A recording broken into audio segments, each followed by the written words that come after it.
संजीव अपने दोस्तों राघव और प्रतीक के साथ बियर बार में बैठकर बियर पी रहा था। संजीव आज बहुत खुश लग रहा था। अरे यार, आज की पार्टी में तो मजा आ गया। अरे यार सुनो, जल्दी से एक बियर और ऑर्डर करते हैं ना, एक आखिरी, और उसके बाद ये जश्न यहीं खत्म हो जाएगा। अरे हाँ, क्यों नहीं। वेटर, जल्दी से 2 बियर की बोतल लेकर आओ। आज मेरे दोस्तों को जश्न मनाना है, क्यों? इतने में वहां पर एक बहुत सुंदर लड़की छोटे छोटे कपड़े पहनकर हाथ में बियर की बोतल लेकर उसके पास आती है। ये लीजिए, आपने बियर ऑर्डर की थी ना, मैं लेकर आ गई। क्या बात है यार, इस बार की वेटर तो बड़ी सुंदर है। अब बियर लेकर आई हो तो अपने हाथों से ही पिला दो ना। हाँ, क्यों नहीं, जैसा आप बोलोगे मैं वैसा ही करूँगी। क्या बात है यार, अब तो लगता है रोज यहीं आना पड़ेगा। उसके बाद वो लड़की उन तीनों को बियर सर्व कर देती है। पार्टी करने के बाद वो तीनों अपने अपने घर जाते हैं। प्रतीक, संजीव और राघव को उनके घर छोड़कर जैसे ही अकेला अपनी कार में आकर बैठता है तो अचानक उसे एहसास होता है जैसे उसकी कार की पीछे वाली सीट पर कोई बैठा हुआ है। वो तुरंत पीछे मुड़कर देखता है। तुम यहाँ क्या कर रही हो? और तुम मेरी कार में कब आई? अरे तुम तो बार में वेटर थी ना। बस ऐसे ही मेरा दिल कर रहा था आपके साथ आपके घर चलने का, इसलिए मैं आपके साथ चली आई। अरे लेकिन तुम मेरी कार में आई कब? अभी कुछ देर पहले तो यहाँ पर मेरे दोस्त बैठे हुए थे। प्रतीक के इतना बोलते ही उस लड़के का चेहरा खतरनाक तरीके से बदल जाता है। उसकी आंखें पत्थर की तरह सफेद और पूरे शरीर पर नीली नीली नसें उभर आती है। गाड़ी चलाओ, पूरी स्पीड में चलाओ, और अगर तुमने गाड़ी रोकने की कोशिश भी की तो मुझसे बुरा कोई नहीं होगा। डर की वजह से प्रतीक के पसीने छूटने लगते हैं। उसका शरीर बुरी तरह से कांप रहा था। प्रतीक बिना कुछ सोचे समझे कार को फुल स्पीड से चलाना शुरू करता है। चलते चलते वो शहर से दूर एक पहाड़ी पर पहुंच जाता है और सामने अब सिर्फ पहाड़ी का किनारा दिख रहा है, जिसे देख प्रतीक घबराकर अचानक से कार को ब्रेक लगाता है। देखो, मुझे छोड़ दो मुझे। अगर मैंने गाड़ी जरा सी भी आगे बढ़ाई तो हम दोनों नीचे गिरकर मर जाएंगे। ये तो तुम्हें पहले सोचना चाहिए था ना। अब कुछ नहीं हो सकता।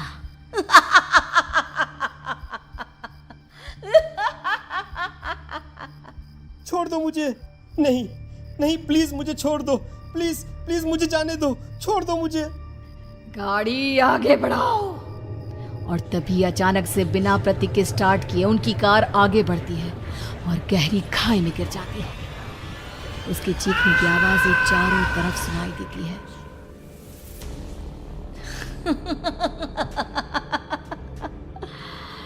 तुझे मारकर मेरे कलेजे में जल रही आग को थोड़ी शांति तो मिल गई, लेकिन अभी ये कहानी खत्म नहीं हुई।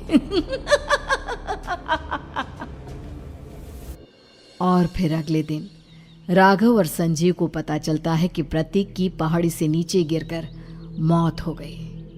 अरे कल रात की तो बात है यार, हम सब बैठकर पार्टी कर रहे थे, लेकिन मेरी एक बात समझ में नहीं आ रही। राघव शहर से इतना बाहर उस पहाड़ी पर इतनी रात को क्या करने गया था? अरे यार, वही सोचकर तो मैं भी परेशान हूँ। हम दोनों को छोड़ने के बाद तो वो सीधा अपने घर जाने वाला था। और वो आत्महत्या क्यों करेगा भाई? कल रात तक वो कितना खुश था, हमारे साथ सेलिब्रेट कर रहा था। हाँ, लेकिन पुलिस ने तो यही कहा है कि प्रतीक ने अपनी कार को जानबूझकर पहाड़ी से नीचे गिरा दिया और आत्महत्या कर ली। अरे यार संजीव, मेरी तो कुछ भी समझ में नहीं आ रहा है। चल ठीक है, अब मैं अपने घर जाता हूँ। Okay, bye. राघव अपने घर में अकेला था। दोपहर का वक्त था। तभी दरवाजे की घंटी बजी। कौन है? अरे 1 मिनट रुको, अभी आता हूँ। राघव ने जैसे ही दरवाजा खोला उसने देखा कि सामने एक बहुत खूबसूरत लड़की खड़ी हुई है। कौन है आप और यहाँ किससे मिलने आई हैं? देखिए ना, बाहर बारिश शुरू हो गई थी, मेरी गाड़ी खराब हो गई है। आपका घर नजर आया तो सोचा कुछ हेल्प ले लेती हूँ। क्यों नहीं, आइए ना, आइए आइए। मेरे कपड़े पूरे भीग चुके हैं, क्या आपके पास टॉवल मिलेगा प्लीज?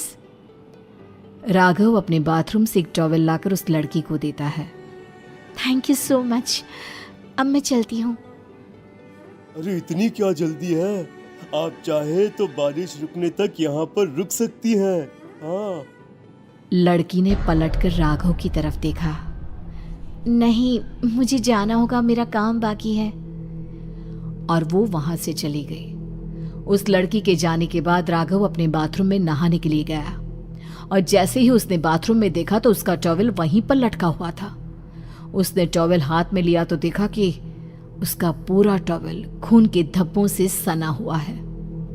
अरे अरे ये क्या? ये टॉवेल तो मैंने उस लड़की को दे दिया था। ये वापस मेरे बाथरूम में कैसे आ गया? और इस पर ये खून के धब्बे कहां से आ गए? राघव ने आईने में देखा तो उसकी गर्दन पर एक बड़ा सा चाकू का कट लगा हुआ था जिससे खून बह रहा था, जिसे देख राघव के होश उड़ गए। हाँ, अरे ये क्या?